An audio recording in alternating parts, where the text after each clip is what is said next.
Olá, esse é o canal Mônica Padilha Vlog. Te convido a se inscrever, deixar o seu like. Eu sou a Mônica Padilha, sou arquiteta. Hoje eu vim trazer essa casa que foi projetada para a cliente Alessandra em Lagoa Santa, para os familiares dela.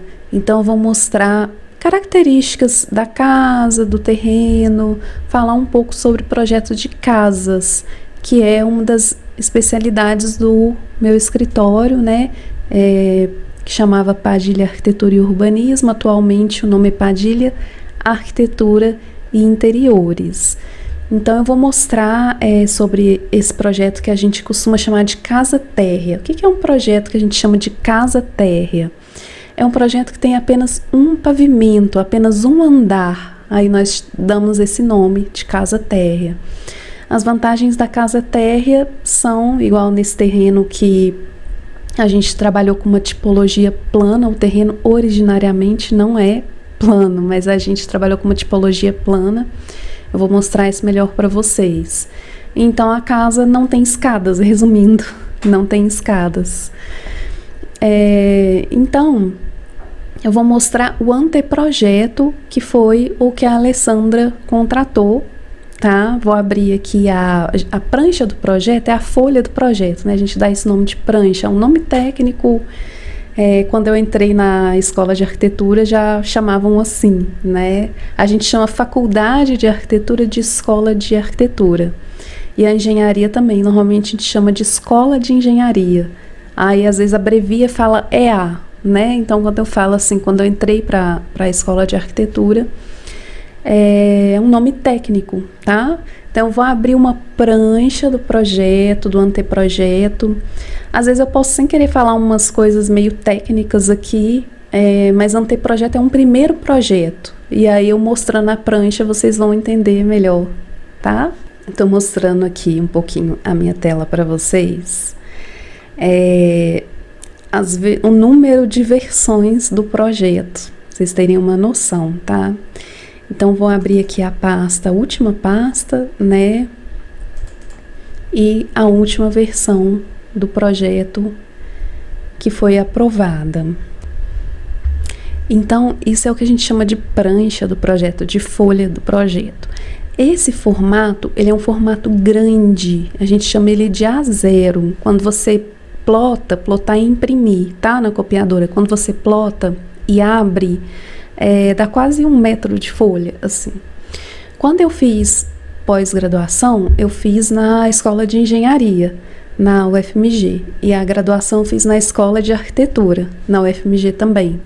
Mas quando eu fiz a pós, alguns professores, engenheiros da pós falaram que eles não acham muito legal você ter um A0 na obra, porque eles colocam uma prancheta ali na obra, abrem a prancha. Então se for um formato um pouco menor, por exemplo o A1, já fica mais fácil de manusear na obra, tá? Mas aqui é uma folha do projeto que eu entreguei para ela, e aí eu acabei optando pelo A0. Acaba que na arquitetura a gente usa bastante o A0, porque o que é bacana do A0?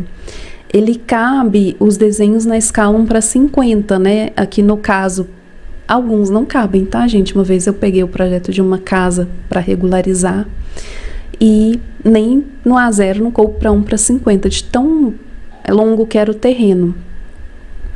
Aí eu tive que, e era para apresentar na prefeitura, então eu tive que dar um jeito de representar. Aqui no caso da Alessandra, coube. Às vezes eu falo muito o nome da mulher, tá? Porque é um casal com 3 filhos, porque às vezes é a pessoa que me procura para fazer o projeto e a pessoa com quem eu converso mais, tá? Então fica assim, tipo, o projeto da Alessandra e família. Então vou falar muito na Alessandra, que é o nome da cliente, tá? Então vamos lá, vamos nessa prancha aqui, ó. Deixa eu aumentar. Se você olhar aqui, tem uma parte que é o zoom, tá? E aqui tá 23,6%.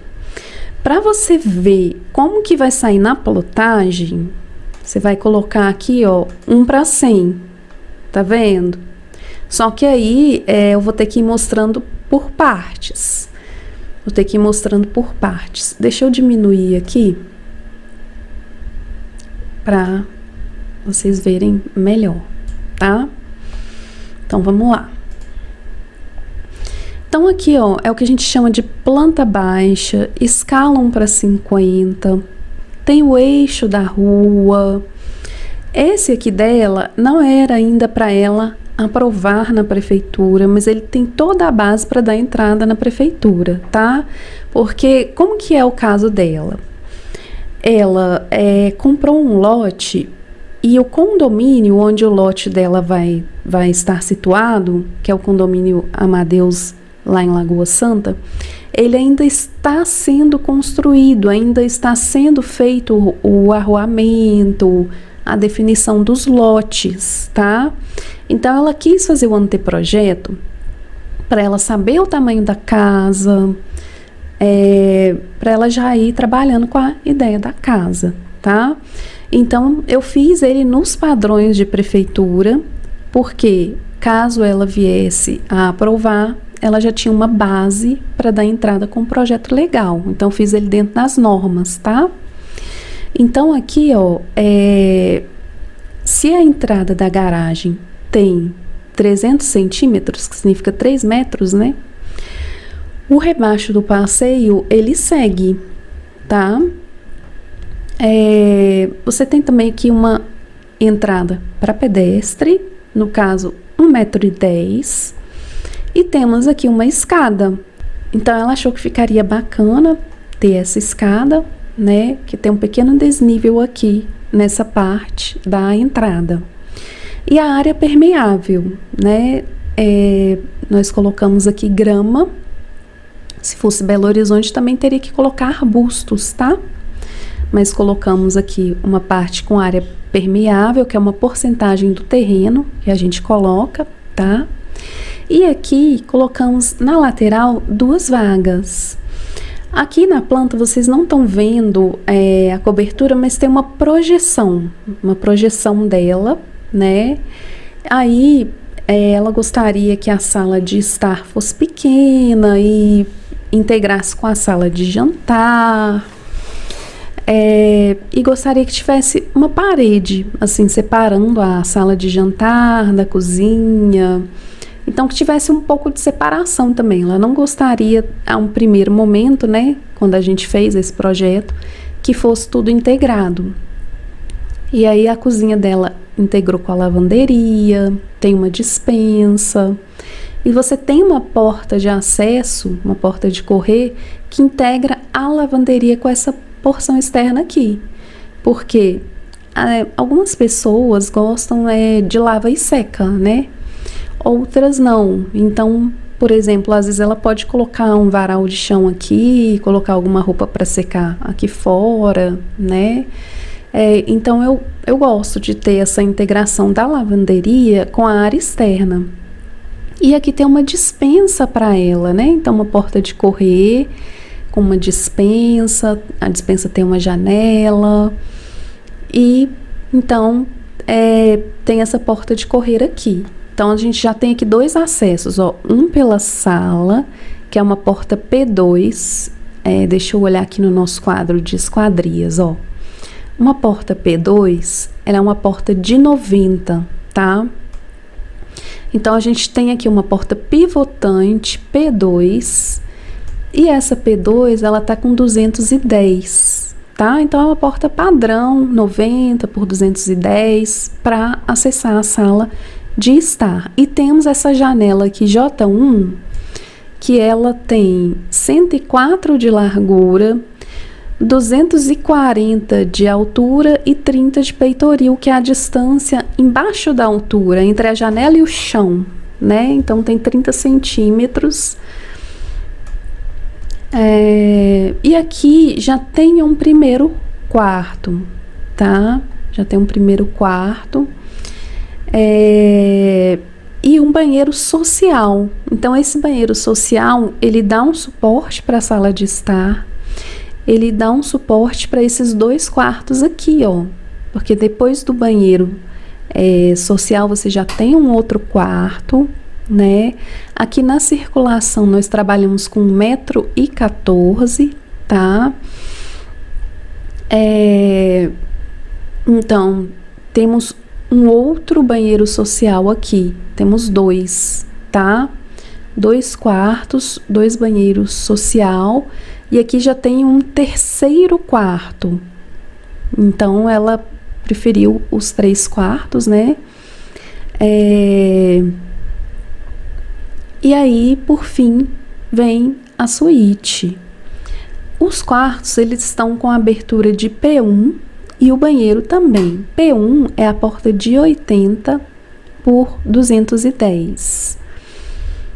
Já a suíte é uma porta de 90.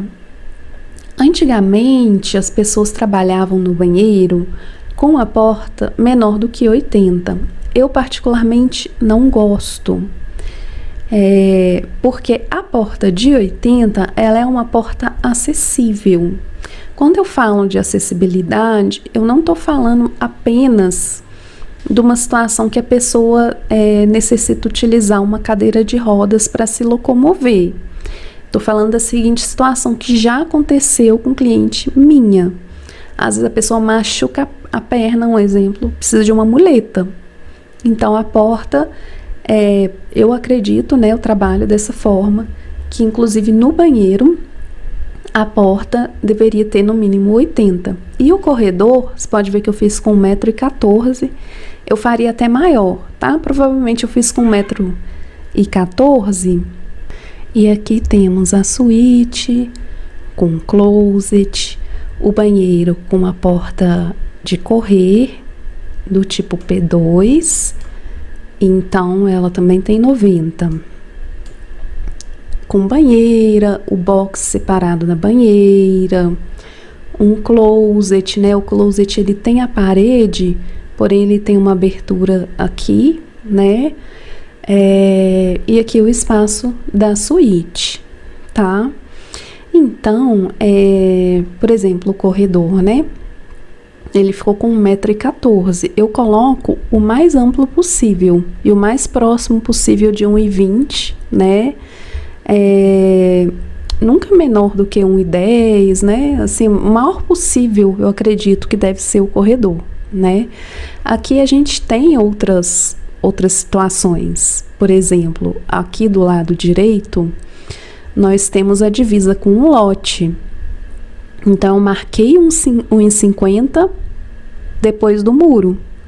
Pela lei, eu podia incluir o muro nos 1,50 m.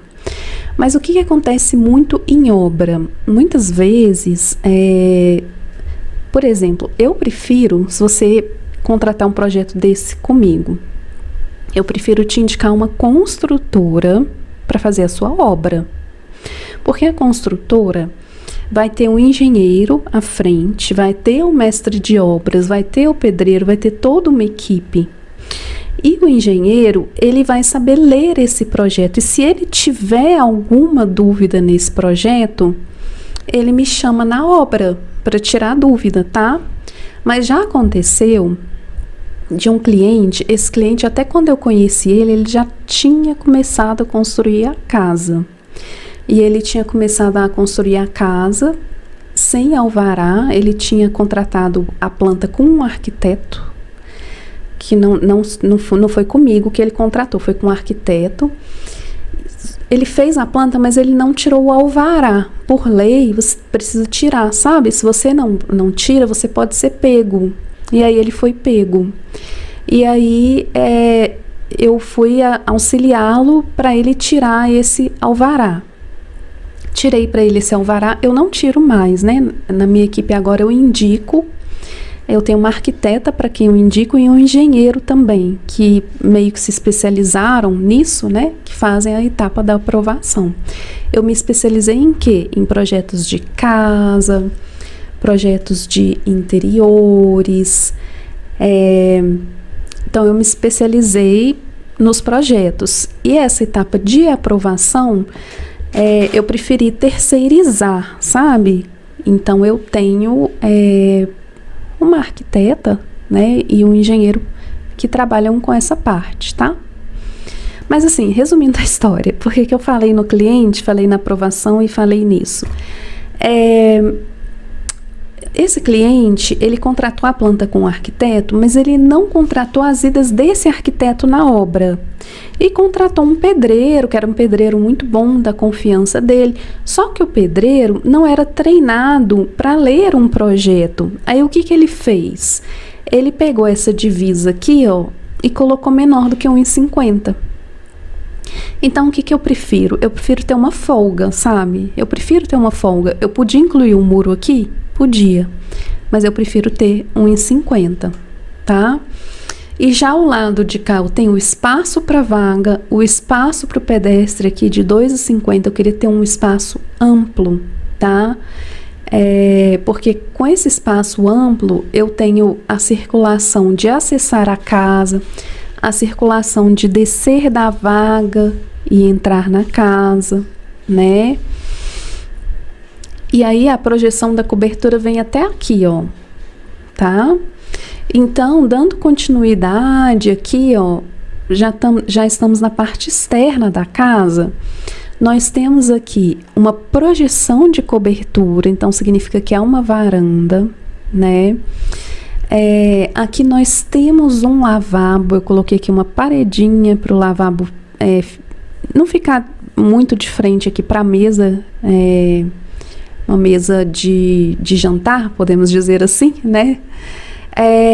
Aqui nós temos uma pia, essa pia pode ter armário de suporte para já ficar alguma coisa aqui fora, um fogão a lenha que ela gostaria de ter, né? E também uma churrasqueira, aqui é uma churrasqueira. Então é como se fosse uma varanda gourmet, né, com um lavabo. Lavabo é quando o banheiro tem só a pia e o vaso, ele não tem banho. Mas temos também aqui fora um banheiro equipado com banho. Esse banheiro equipado com banho, ele tá dando suporte para a piscina. Ele tá dando suporte para a piscina, né? Então, se alguém quiser usar a piscina e tomar um banho, tem um banheiro completo aqui fora. Ou se for um churrasco e quiser usar apenas o lavabo, tem também um lavabo aqui fora, tá? E temos aqui a piscina. A piscina tá aqui a 1 metro do muro, ela tem uma borda de 50 centímetros, tá? Tá a 1,16 m aqui. Não, 1 metro desse muro também, 16 é a espessura do muro. E tem aqui um espaço com ducha, com que a gente chama de espreguiçadeira, pode fazer um deck de madeira. E aqui os muros de divisa. Aqui, ó, eu já vou mostrar onde estão passando os cortes, ó. O corte BB e aqui o corte AA.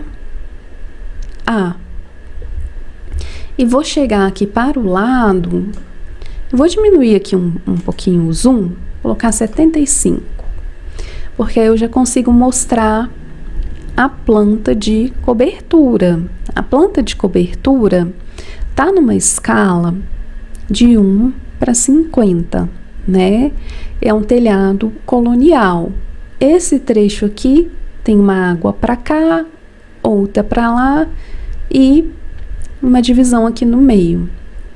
E esse segundo trecho aqui tem também as 4 águas. E aí gerou essa volumetria aqui para os telhados. Então aqui a gente vê o corte AA. A gente vê o corte AA. E a gente vê a volumetria do terreno, né? Então aqui, ó, foi feito um aterro.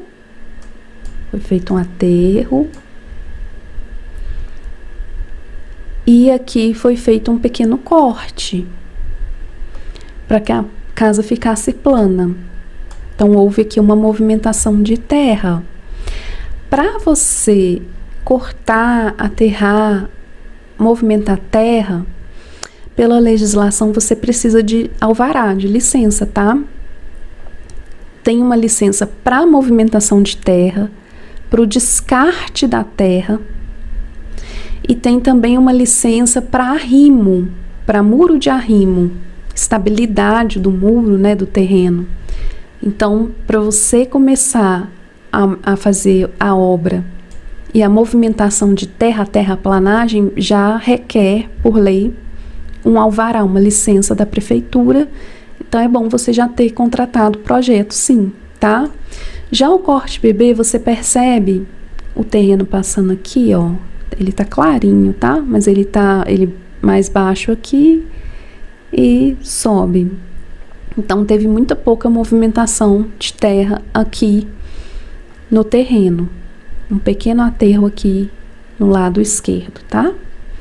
Aqui é um nome técnico, a gente chama de gradil. Gradil é como se fosse a fachada ali da frente, o fechamento, se tem um muro, se tem grade, se tem vidro, qual tipo de portão, né? Aqui no caso foi indicado um material que chama ecogranito, um material bem bacana, ele imita o granito, um material sintético, tá? Aqui é a fachada frontal, é um desenho técnico que a prefeitura tem. E aqui no caso, gente, esse muro aqui, ó, eu vou fazer uma correção, ele precisa estar mais alto, tá? E o telhado, ele tem que finalizar aqui no muro. Então, uma correção aqui que eu preciso fazer no projeto, porque não pode, aqui, por exemplo, é divisa, né? Então, não pode ter essa água do telhado chegando aqui, tá? Então, aqui seria aumentar aqui o muro para essa água formar tipo como se fosse uma platibanda, né? Que a gente chama. Mas a cliente pediu no anteprojeto um estudo assim, como que ficaria com as duas águas, né? E aí foi feito dessa forma no anteprojeto, tá? Então tá aqui a imagem 3D, ó. E na época eu fazia uma espécie de uma promoção no escritório, que eu fechava o anteprojeto com uma imagem externa e uma interna, né? Agora eu faço um pouquinho diferente. Vou explicar para vocês como que eu faço. Deixa eu mostrar para vocês.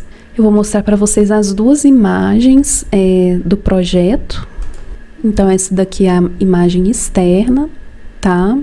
E aqui uma imagem interna, vendo aquela questão que eu comentei com vocês, que teria uma copa e ela não queria o ambiente completamente integrado, né? Então, aqui tem uma visualização de como que ficaria a casa por dentro.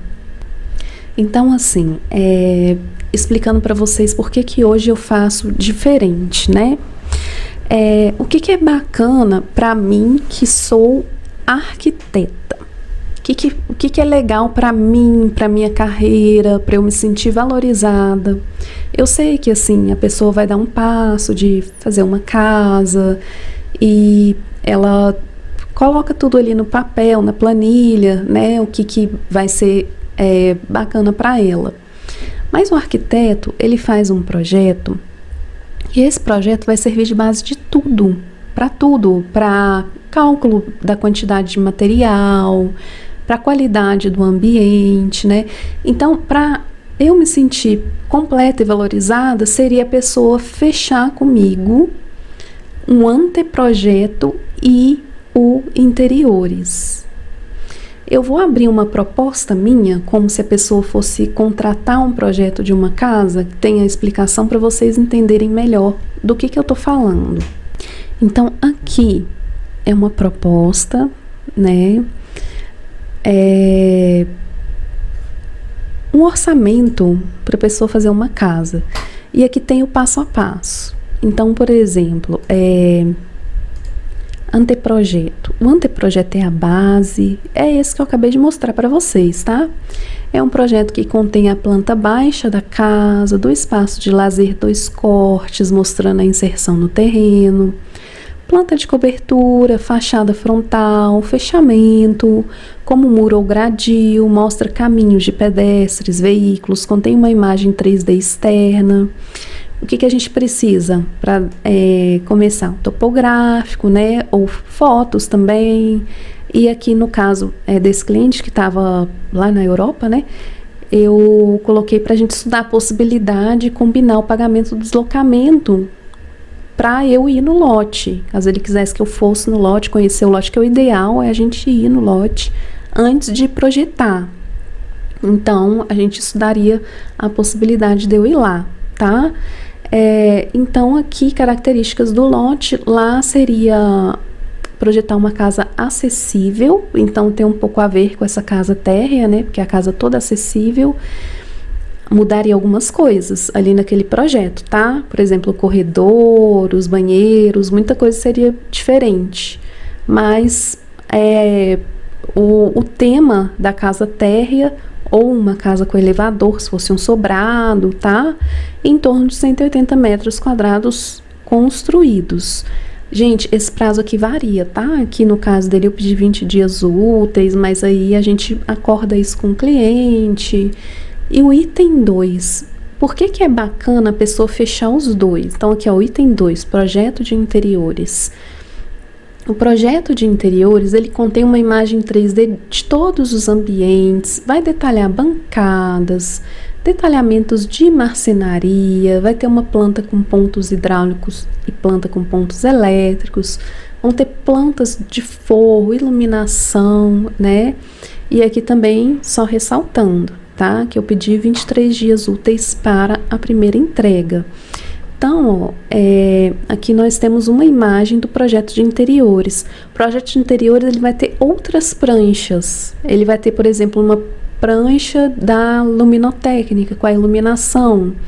Ele vai ter uma prancha de marcenaria, né? Ele tem mais detalhes, é um projeto mais detalhado do interiores. Tem a etapa da aprovação, no caso aqui desse cliente eu não tinha incluído no orçamento, né? O que é aprovar? Vai dar entrada na prefeitura com a documentação, com o projeto e vai emitir o alvará para ser autorizado construir. O estrutural, nesse orçamento aqui, eu não incluí. Quem fez estrutural para mim já foi o Tomás Silva, que é o engenheiro que fez pós-graduação comigo. O Tomás prefere ver o anteprojeto para fazer o orçamento do estrutural, porque o orçamento fica mais preciso. Mas se o cliente insistir e falar, eu já quero uma noção de quanto que eu vou gastar com o estrutural, antes de eu né, para saber tudo, aí ele dá. Aí ele vai perguntar se o terreno é muito acidentado, se é pouco acidentado, se vão ter 2 andares, vai fazer algumas perguntas e aí ele dá esse orçamento, tá? O que eu acho legal a pessoa já contratar o interiores, porque tem aqui uma cronologia. Então a pessoa fez o topográfico, fez o anteprojeto. Com o anteprojeto, eu já consigo fazer a sondagem. O que é sondagem? Você fura o solo para você ver a constituição desse solo. E com o anteprojeto, você já sabe, já consegue definir onde vão ser os furos. Quem que vai precisar da sondagem? O engenheiro, para fazer o cálculo estrutural. Outra coisa, voltando aqui, na aprovação, a prefeitura pede uma assinatura que chama estabilidade do terreno. Se você tem a sondagem, a última vez que eu orcei sondagem para cliente estava em torno de R$550 um furo. E para um projeto dessa dimensão aqui que a gente está falando, é em torno de 2 furos. Aí eles cobram o furo, cobram o deslocamento e aí fazem essa sondagem, tá? Se você faz a sondagem e faz o cálculo estrutural, o engenheiro ele vai assinar com mais segurança a estabilidade do terreno. tá? Então, por isso que é interessante fazer o anteprojeto, fazer a sondagem e antes de fazer o estrutural, o projeto hidrossanitário e o projeto elétrico, eu gosto de ter o interiores. Por quê? Você vai fazer um projeto elétrico, você já sabe os tipos de luminárias decorativas, né? Eu vou abrir aqui um projeto de interiores para ficar mais fácil de eu explicar essa parte. Aqui, nesse projeto de interiores, percebe, por exemplo, foi projetado aqui um painel de marcenaria. Tem 3 luminárias aqui do tipo spot. Aqui no corredor tem uma luminária. Aqui no corredor tem uma luminária do tipo plafond. No forro, você já vê aqui que tem um rasgo com LED, com uma fita de LED. Então, olha aqui no interiores as luminárias sendo definidas, né? Então se a pessoa já contratou o interiores, quando ela for fazer, por exemplo, projeto elétrico, olha quanta coisa já tem mais definida. Outra coisa, o estrutural, ele trabalha com cargas. Um exemplo, a piscina tem a carga da água. Então, a gente faz um cálculo estrutural para a piscina. Na casa, você tem carga da caixa d'água, o peso próprio da laje, o peso próprio do tijolo, por exemplo, se for alvenaria, né? Então, se você já tem o interiores, você já sabe com detalhes como essa casa vai funcionar, todos esses outros projetos que vêm em seguida, estrutural, hidrossanitário e elétrico, eles vão fazer sentido melhor. E você vai ter o projeto autoral, a sua casa vai ter sido assinada pela arquiteta Mônica Padilha, pelo escritório Padilha Arquitetura e Interiores. Você fez o projeto completo de arquitetura da sua casa comigo e tem a minha assinatura. Então, para mim, como profissional, é muito melhor eu acompanhar a etapa toda do que eu só te fornecer um anteprojeto. Não quer dizer que eu não venha fazer, tá? Igual nesse caso da Alessandra, eu forneci o anteprojeto. Mas depois, eu não sei como vai... Eu assinei, inclusive, e vou mostrar para vocês como que é essa assinatura, tá? Oi, pessoal. Eu resolvi finalizar o vídeo por aqui e mostrar a assinatura depois, para não ficar muito extenso, tá? Então, eu sou a Mônica Padilha. Se inscreve no nosso canal, deixa o seu like. Muito obrigada por ter chegado até aqui. Espero que vocês gostem desse projeto feito com muito carinho. Um abraço, até mais!